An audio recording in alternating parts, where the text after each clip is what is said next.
Hi guys, welcome back to my channel. మనకు ప్రభుత్వ కార్యాలయంలో 10వ తరగతి అలాగే డిగ్రీ అర్హతతో అటెండర్స్ జాబ్స్ అలాగే స్టెనోగ్రఫీ పోస్టులు అయితే భర్తీ చేస్తున్నారు. ఇంకా మనం వీడియోలోకి వెళ్ళినట్టయితే దీనికి సంబంధించిన పూర్తి వివరాలు అయితే ఈ వీడియోలో చెప్తాను. స్కిప్ చేయకుండా అయితే చూడండి. కొత్త వాళ్ళు ఎవరైనా వచ్చింటే లైక్ చేయండి, సబ్స్క్రైబ్ చేయండి గైస్. ఇక్కడ మీరు చూసుకున్నట్లయితే national capital reasoning planning board నుంచి అయితే నోటిఫికేషన్ రావడం జరిగింది. ఇవన్నీ సెంట్రల్ గవర్నమెంట్ జాబ్స్ అనమాట. ఇక్కడ మీరు చూసుకున్నట్లయితే name of the post stenography grade C చూసుకున్నట్లయితే ఒక పోస్ట్ అయితే భర్తీ చేస్తున్నారు ఎస్సీ వాళ్ళకి. ఇక్కడ శాలరీ చూసుకున్నట్లయితే 44,000 నుంచి 1,42,000 వరకు అయితే మీకు పే చేయడం అనేది జరుగుతుంది. అలాగే స్టెనోగ్రఫీ గ్రేడ్ 2 డి చూసుకున్నట్లయితే 3 పోస్టులు అయితే భర్తీ చేస్తున్నారు. ఎస్సీ వాళ్ళకి ఒకటి, ఎస్టీ వాళ్ళకి ఒకటి, ఓబీసీ వాళ్ళకి ఒకటి. దీనికి శాలరీ చూసుకున్నట్లయితే 25,000 నుంచి 81,000 మధ్యలో అయితే మీకు పే చేయడం అనేది జరుగుతుంది అనమాట. తర్వాత multi tasking staff MTS post అయితే భర్తీ చేస్తున్నారు. 4 పోస్టులు అయితే భర్తీ చేస్తున్నారు. ఎస్సీ వాళ్ళకి ఒకటి, ఎస్టీ వాళ్ళకి ఒకటి, ఓబీసీ వాళ్ళకి 2. దీనికి శాలరీ చూసుకున్నట్లయితే 18,000 నుంచి 56,000 మధ్యలో అయితే మీకు పే చేయడం అయితే జరుగుతుందన్నమాట. ఇక్కడ మీరు స్టెనోగ్రఫీ గ్రేడ్ సి పోస్ట్ చూసుకున్నట్లయితే మీకు 28 ఇయర్స్ అయితే ఏజ్ లిమిట్ దాటకూడదు అనమాట.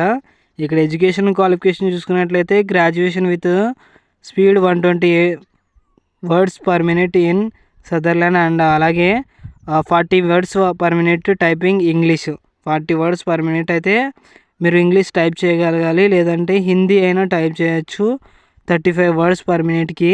ఇక్కడ మీరు చూసుకున్నట్లయితే ఈ టైపింగ్ టెస్ట్ నిర్వహించి అయితే మిమ్మల్ని సెలెక్ట్ చేయడం అనేది జరుగుతుంది. దీనికి ఎగ్జామ్ కూడా ఉంటుంది.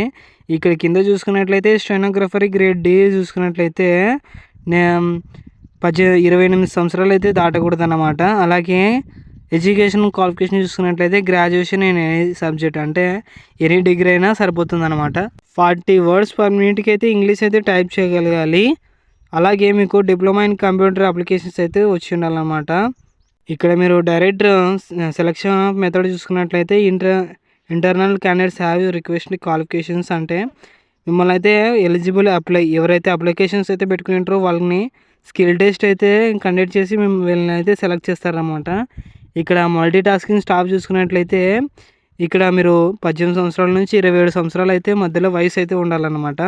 ఇవన్నీ గ్రూప్ సి పోస్టులు అనమాట, అంటే సెంట్రల్ గవర్నమెంట్కి సంబంధించి గ్రూప్ సి పోస్టులు. దీనికి ఎడ్యుకేషన్ క్వాలిఫికేషన్ చూసుకున్నట్లయితే 10వ తరగతి అయితే పాస్ అయి ఉండాలి, 10th క్లాస్ అయితే పాస్ అయి ఉండాలి. కాబట్టి 10th పాస్ అయిన వాళ్ళందరూ అప్లికేషన్స్ అయితే పెట్టుకురండి. దీన్ని అయితే మీకు ఎలా సెలెక్షన్ చేస్తారంటే మీకు రిటర్న్ ఎగ్జామ్ అయితే కండక్ట్ చేసి అలాగే స్కిల్ టెస్ట్ అయితే కండక్ట్ చేసి మిమ్మల్ని అయితే సెలెక్ట్ చేయడం అనేది జరుగుతుందన్నమాట.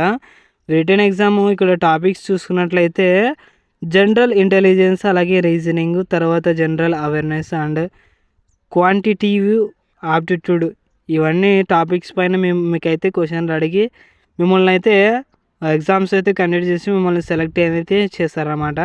స్కిల్ టెస్ట్ కూడా ఉంటుంది. కాబట్టి 10th డిగ్రీ అర్హత ఉన్న వాళ్ళందరూ అప్లికేషన్స్ అయితే పెట్టుకురండి గైస్. మీరు ఇక్కడ ఏ వెబ్సైట్లో మీరు అప్లికేషన్స్ పెట్టుకోవాలనేది వీళ్ళు క్లారిటీగా ఇచ్చినారు. మీరు ఈ వెబ్సైట్లో అయితే అప్లై చేసుకోవాల్సి ఉంటుంది. కాబట్టి దీనికి సంబంధించిన ఫుల్ పీడిఎఫ్ అయితే వాట్సాప్ ఛానల్లో ఉంటుంది. కాబట్టి ఎవరైతే 10th డిగ్రీ అర్హత ఉన్న వాళ్ళందరూ అప్లికేషన్స్ అయితే పెట్టుకురండి గైస్ ఈ జాబ్కి. ఇలాంటి ఆపర్చునిటీ మళ్ళా వస్తాయో రావో మనకి తెలియదు, కానీ ముందుగానే మీరు అప్లికేషన్స్ అయితే పెట్టుకునండి. వచ్చిన వాటిని మీరు సద్వినియోగం అయితే చేసుకునండి గైస్. డిస్క్రిప్షన్లో వాట్సాప్ ఛానల్ లింక్ ఉంటుంది, వాట్సాప్ ఛానల్లోకి జాయిన్ అవ్వండి గైస్. ఓకే గైస్, లైక్ చేయండి, సబ్స్క్రైబ్ చేయండి, షేర్ చేయండి గైస్.